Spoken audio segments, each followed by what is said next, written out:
انت لسه نايم يا خزاعة؟ خزاعة مين يا بابا؟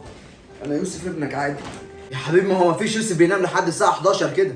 وليه يعني يا بابا؟ يوم اجازة من الجامعة، ايه اللي يخليني اصحى بدري؟ هو مش في صلاة صبح برضه دلوقتي ولا هي اترحلت ليوم الخميس هي كمان؟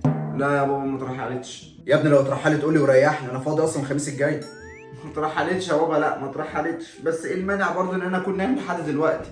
بقول لك يا يوسف يا ابني بصراحة يعني كده، انت مخبيه فين؟ هو ايه ده يا بابا؟ تمثال هبل، قول لي بس شايله فين؟ وانا هشيل تمثال هبل ليه يا بابا؟ استغفر الله العظيم، مش انت بتعبد الاصنام برضه؟ يا ساتر يا رب، انت خليتني وثني وبعبد الاصنام كمان عشان انام لحد الساعة 11. بقول لك ايه، بص يا بابا انا فاهم حضرتك حاجة. تفهم حضرتي حاجة؟ ما شاء الله، ولازمتها ايه يا حضرتك؟ هشرح لك يعني. شلت حضرتك بالسرعة دي؟ ما هي مضايقاك. مضايقاني ليه؟ انت حطيتها لي في قفايا؟ طب انا عاوز اشرح لحضرتك حاجة. بس انت هتعمل ايه؟ انت هتقوم؟ اه. لا يا حبيبي عشان اللي في بطنك. ايه ده؟ يا بابا الإف ده قديم خلاص بقى من التلاتينات، مفيش اب غير لما قالوا لابنه، وايجس ان ابو قردان ذات نفسه قالوا الاردان ابنه. انت بقيت مسيحي يا يوسف يا ابني؟ مسيحي؟ ازاي يعني؟ ما انت لسه قايل جيسس. لا انا ما قلتش كده. طب يا ابني ما قلتلناش ليه من الاول انا امك؟ انت فاكرنا طائفيين؟ اقول لكم ايه يا بابا؟ قول لي بقى مخبيه فين؟ هو ايه يا بابا؟ تمثال العذراء. يا بابا مش مخبي حاجه. يا ابني مارس طقوسك بحريه، احنا مش ضدكم على فكره. احنا مين؟ يلا بقى قوم لم كل هدومك اللي هنا وروح اقعد في الدير بتاعكم، انا ما عنديش حد ينام لحد الساعه 11. يا بابا هو ايه الدين اللي بيمنع ان انا افضل نايم لحد الساعه 11؟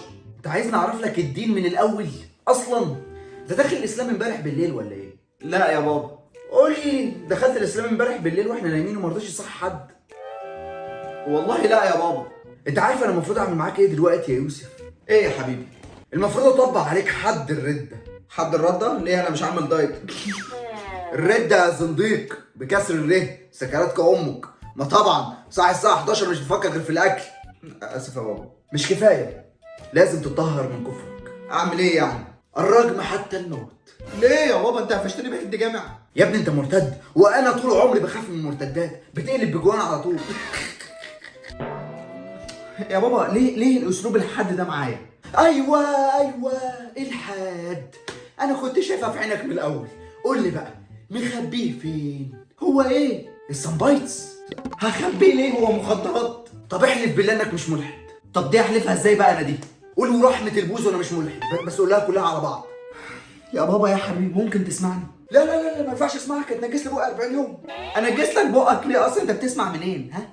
طب اتفضل، بربر اللي عملتك السودة دي. هو الدين ده مش علاقه خاصه بين العبد وربه؟ عبد الرب مين؟ ده ملحد زميلك؟ يا بابا ملحد ايه يا بابا؟ يا بابا في ملحد اسمه عبد الرب. استنى افتكرته. هو مين؟ عبد الرب، مش ده العسكري اللي كان طالع في فيلم عمارة يعقوبيان اللي كان مصاحب خالد الصاوي؟ ها انت طلعت اسانسير قبل كده يا سوفا؟ اسانسير؟ انا شفتها في نومتك اول ما دخلت عليك، حسيت ان انا داخل على فتاة ليل مش على ابني الكبير. استغفر الله يا بابا، ليه بس الغلط ده؟ طيب بقول لك ايه، مخبيه فين؟ هو مين؟ باسم سمرة.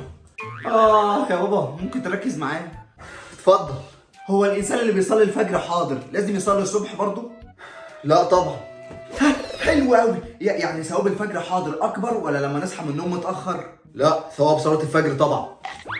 تمام قوي، يعني بدايه كويسه. يعني الانسان ممكن يفضل سهران طول الليل عشان عنده اجازه تاني يوم. الانسان الفاشل اللي زيك عادي. ويصلي الفجر حاضر في جماعه وبعد كده ينام براحته.